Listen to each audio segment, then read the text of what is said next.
What's up, YouTube? So, the last video I did was on just you guys getting to know me.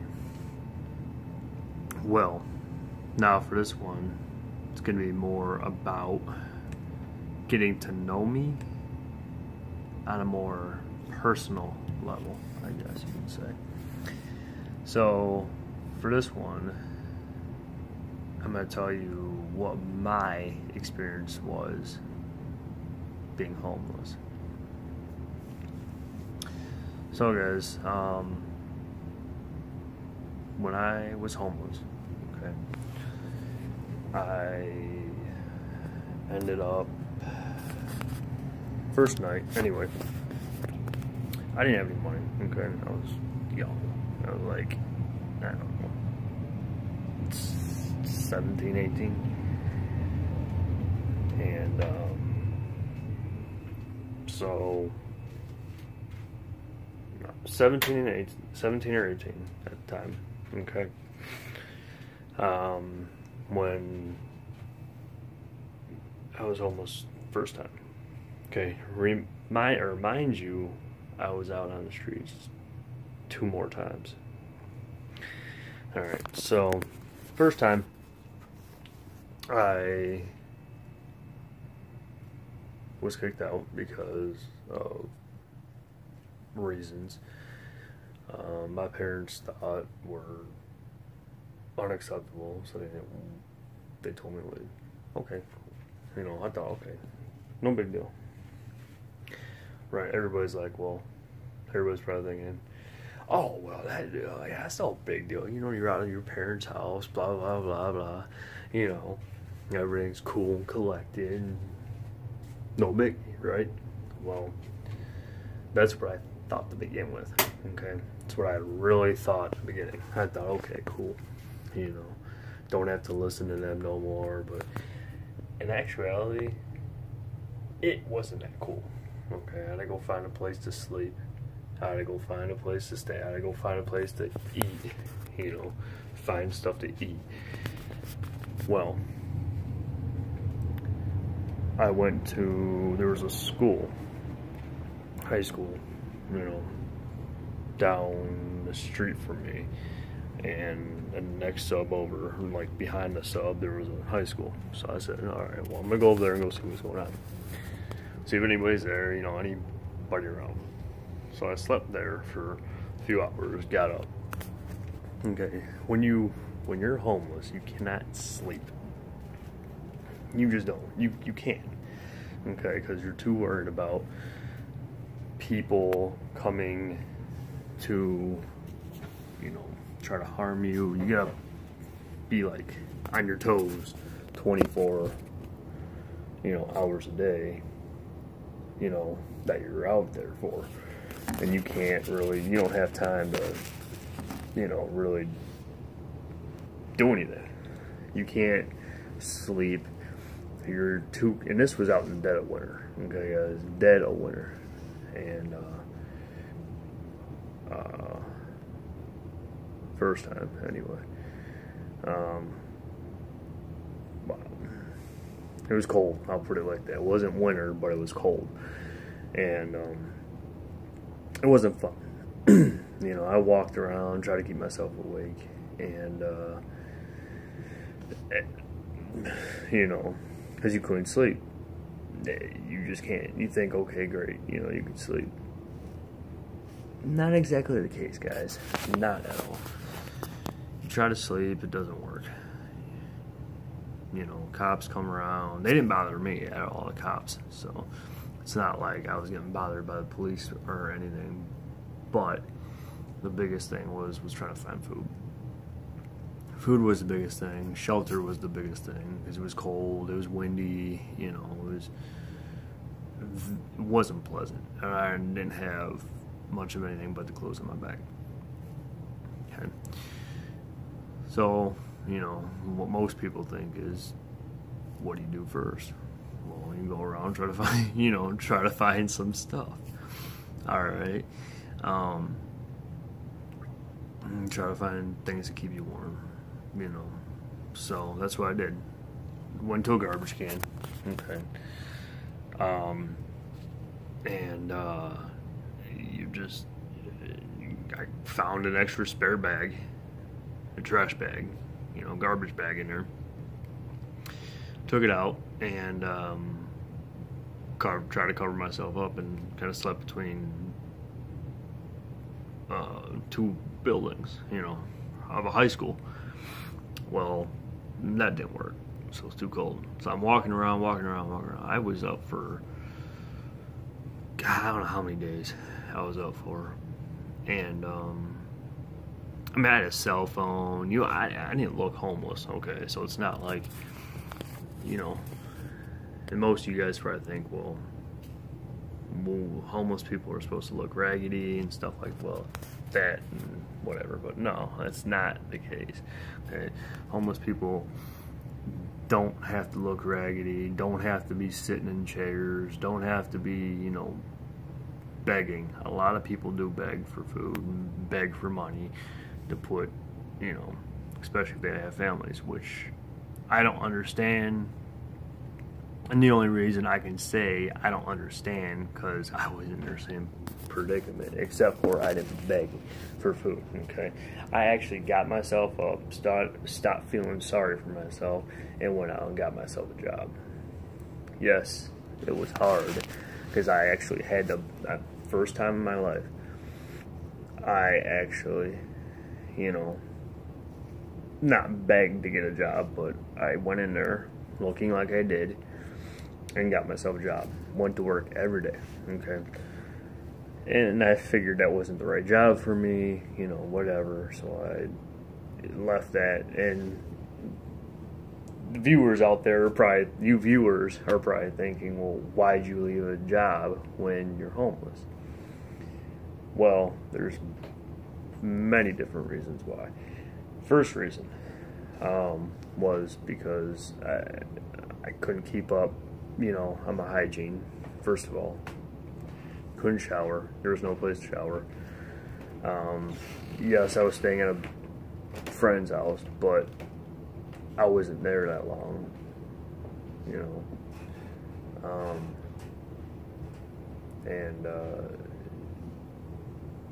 I didn't have anywhere to go shower, nowhere to go brush my teeth. I didn't have a toothbrush, so you can imagine how bad that was, let alone the body odor. It was just a bad situation all the way around, okay? There's other people out there, though, that criticize, the homeless for being lazy and whatever. And yeah, okay, I admit I did too, okay? And I still do to this day, just because now I've been through this situation so many times that I know exactly if I can get 2 or 3 jobs, okay? 3 jobs I've gotten when I was homeless, and they gave me a place to stay, and gave me a place to shower, and gave me the place to brush my teeth and all that stuff. Why isn't there, more people out there that are homeless that can do the same thing? Me and a buddy were homeless together, same time, and this was like second or third time I was out there. But second or third time was I actually had a car, so I wasn't technically homeless, but at the same time I was, because I didn't have an actual roof, like I'm in now, a house. People thought, felt sorry for me, whatever. I said, you know what, I'm not why should you? I got myself into this mess. I'm going to get myself out of this mess somehow. And you don't have to feel bad because I'm in a car. So it's not horrible, especially in the winters. Except for it did get cold. And when you're homeless and you're when you don't have a home and you're living out of a car and you don't exactly have a steady job, like we didn't have a job, it was harder to keep gas in the car, which was harder to keep us warm. But we did have blankets and pillows and whatever else we had, to keep us warm. If we had to, we'd go around at night and go pick stuff out, go dumpster diving, we'd go behind like Little Caesars, we'd go, because when they're done with their pizzas, everybody knows then they got extras, they pitch them. So we went in the back, we found a pizza. It's gonna sound really gross, guys, it really is, but which it really wasn't that sanitary, but we found a pizza, a whole pizza. It was still in the box, and we brought it out of the dumpster and ate it. I mean, what else are we gonna do? You're homeless, you're hungry, you're cold, you're thirsty, you're whatever. We didn't have the resources, I guess, the money, the time. Well, we had the time, we just didn't have the money, we didn't have the resources to actually go get ourselves food. So that was our source of eating. Same thing with drinking. We had, I don't know, once in a while we'd get something, people would give us something for free from, wherever, Burger King or, McDonald's, but it wasn't like that all the time. So when I was out, we were out driving around, we had a little bit of money, okay, we had maybe $25 to our name, that was it. We mainly stayed around Canton, so we went from Detroit, we went to Canton, we went to Plymouth, we went to West Bloomfield, we went to we stayed at a friend's house for that period of time, West Bloomfield, we stayed there. We were traveling all over the place. We couldn't stay in one spot. We sleep at truck stops. We get out of the car and stretch and go to, figure out what we're gonna do for food that day. We didn't know. We had no idea. So one day we had money, and I was like, why don't we go sit down somewhere, like Bob Evans, whatever.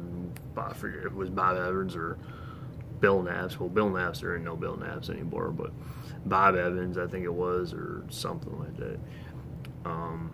And we sat down, we ate, we were talking. We were saying, well, we don't know what we're gonna do for the night's meal. We don't know where we're gonna stay. We don't know where we don't know.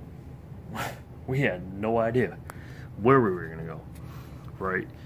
So this lady, I think she was sitting 2 booths away from us on the other side of the table, or on the other side, like across from us, row of tables, booths, and she got up. When she paid for hers, she actually paid for our meal, which was very, very surprising. We both practically broke down and cried because no one's done that. We didn't expect them to do that for us. So, it happens. It does. Unfortunately, it's very unfortunate. And even when I was homeless, I actually helped other homeless people. So, I was giving the little bit of money I had to the less fortunate from us, even though we were unfortunate, but we had a car to live in. We had this, we had that. We actually went to a church I forget where it was. I think it was out in Canton. We went to a church and actually asked for their help, you know. And I don't ask for help for nothing. Rarely do I ask for help. And you know, because I was brought up to the point where if you need help, you ask. But of course, you know, I had a bunch of law enforcement in my family, a lot of military, so I knew if I thought, or I didn't know, but I thought in my head that if I asked for help, it was a sign of weakness, you know, in people's eyes. So I didn't ask. I just dealt with it, you know. Tried to grow up faster than I actually was. But you just gotta, you know, deal with it.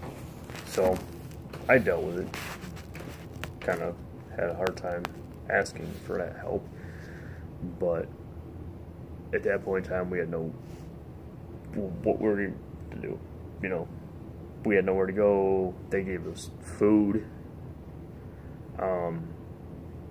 They let us go to the grocery store and go pick out food for like the week.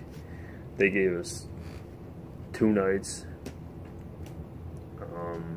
at a hotel, which was really cool, which I am so thankful for, because we didn't know what we were going to do, where we were going to go. We had no idea, you know. And I was sick and tired of asking people if we could stay at their place. Well, I wasn't asking people, they just bring us in, but still, you know, I mean, I felt bad because we didn't have any contribution to give back for, you know, what they did for us. So, you know, it's just how it went from there. So finally, I didn't exactly ask my mother to come back and live with her, but they were like, my at I think it was like Thanksgiving or something. One year, I think it was like 2 years ago, 1 year ago. But you know, they asked me how I was doing. I said, well, I'm kind of living on the streets right now. I got nowhere to go, you know. So they went to my mom. My mom found out, and she said, no, that's unacceptable. He's going to be living with me. So I lived there. I contributed, put a contribution in to her letting me live there. You know, I'm not going to let her just let me live there for free. So I busted my butt at work, you know, and I helped out, you know, groceries, you know, whatever could be done, I did. And then I finally got myself an apartment, and that worked for I don't know how many, for like 6 months, and then got evicted from that, you know. But moral of this story is, whatever happens in life, don't give up. Alright, don't give up. Don't think that the world's coming to an end just because of a mishap in your life, okay? I've had people die around me, okay? I've had friends commit suicide, you know? I've had all that happen. I've had a rough life, okay, until now. Alright, well, I take that back until, you know, I met my wife, you know. But it was great, you know. Now I'm married, I got a good job, you know. Talking to you viewers, it's a wonderful thing, you know. And it just proves that you can do anything if you put your mind to it. So don't feel like you guys can't do anything, because I know you guys can. If you just put those brains to work, you'll do anything. Great. Like now, I want to go back to school. You know, just trying to find a school where I can go to. They'll take my credits from when I didn't have money to finish up. And now I want to just pay for it again. You know, out of my own pocket. And but like I said in the last video, school's too expensive, so I'm gonna just keep on doing what I'm doing, you know, until I can find something. Maybe they can help me with some financial. I don't know. I'd rather not go that route, but you know what, guys? If you got to, you got to. So,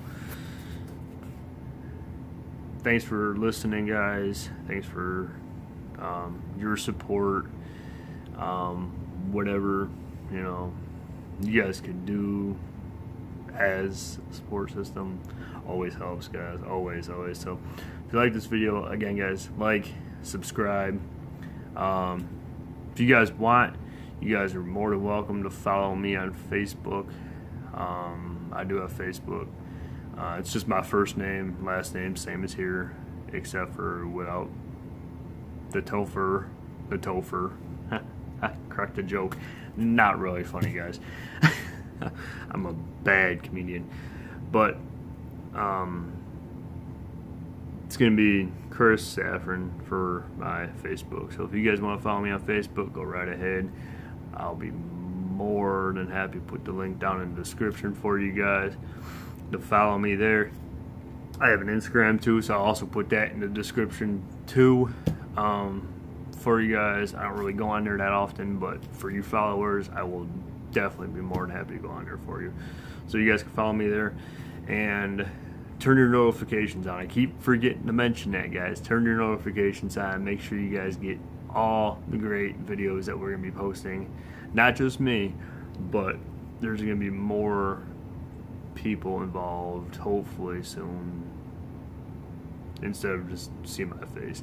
So thank you guys for everything. Remember to subscribe, like, and follow me on Instagram and Facebook. Thanks.